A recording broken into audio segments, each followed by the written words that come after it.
श्री स्वामी समर्थ मैत्रिणींनो, छोट्याशा मिनी ब्लॉगमध्ये माझ्या गोड गोड ताईंचे व मैत्रिणींचे ताईंनो मनापासून खूप खूप स्वागत आहे.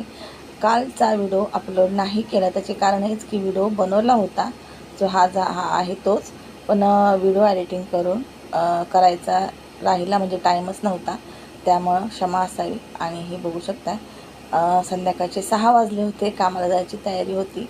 त्याचा थोडासा व्हिडिओ शूट केला आणि हे कालचा आहे, म्हणजे सोमवारचं रुटीन आहे सकाळचं. तर यशला विचारलं तुला नाश्त्याला काय बनवू, कारण त्याची तब्येत ठीक नव्हती, दाढ दुखत होती, त्यामुळं मग त्याला विचारून सगळं केलं. डोसे वगैरे काही नाही केले. तो म्हणला मम्मा थोडेसे पोहे बनव, एकदम साधे सिंपल. त्याला बटाटा वगैरे पण खायला नाही सांगितला. पोहे बनवले नाही बघा, गोळ्या आणल्या होत्या.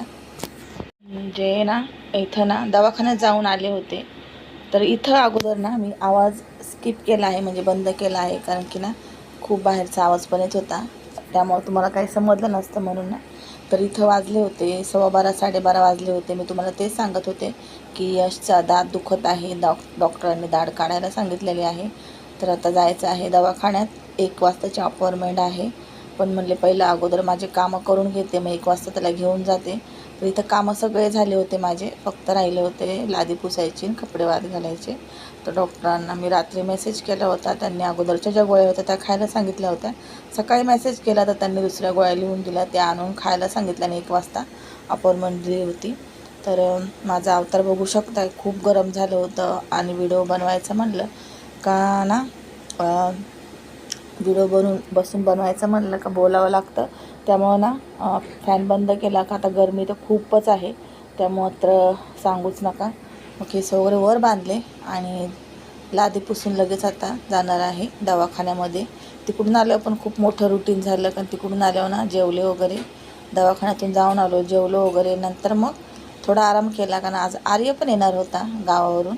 आणि मग ना त्याने सकाळपासून काहीच नव्हतं खाल्लं, उलट्या वगैरे होतात एसटीत म्हणून, फक्त दूध पिऊन निघाला होता. म्हणून मी ना जे डोश्याचं पीठ आणलं होतं असं विचार केला, चला आता मला कामावून यायला तर उशीर होणार आहे, मग आर्यला भूक लागन, त्यापेक्षा ना एवढा वेळ तो उपाशी, अशी मुलं काही ना काही आणून खातात किंवा मॅगी वगैरे बनवून खातात, पण मला असं वाटलं चला मी डोश्याचं पीठ आहे, मग चला डोसे बनवूया. तर 4 वाजता जे किचनमध्ये गेले ते हे डायरेक्ट 6:30 वाजता कामाला गेले, सगळं आवरून. तर काय काय केलं ते पण सांगते, पण व्हिडिओ काढायला खरंच जमलं नाही ताईनं, एवढा वेळ भेटत नाही. घरात असल्या आपण वेळ काढून थोडंसं मागं पुढे कामं होतात, पण कामाला जायचं म्हणलं का वेळेत सगळं झालं पाहिजे, आपल्याला वेळेत निघलं पाहिजे.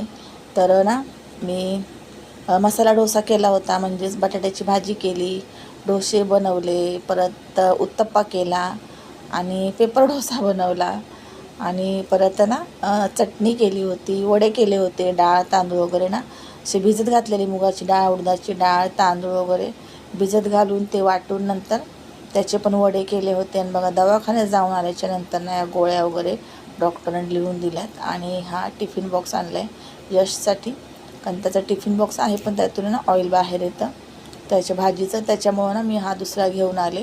आणि हा आर्य आला होता, तर आर्य भेळ घेऊन आला होता आमच्या गावची. तर ना आर्य बोलला मम्मी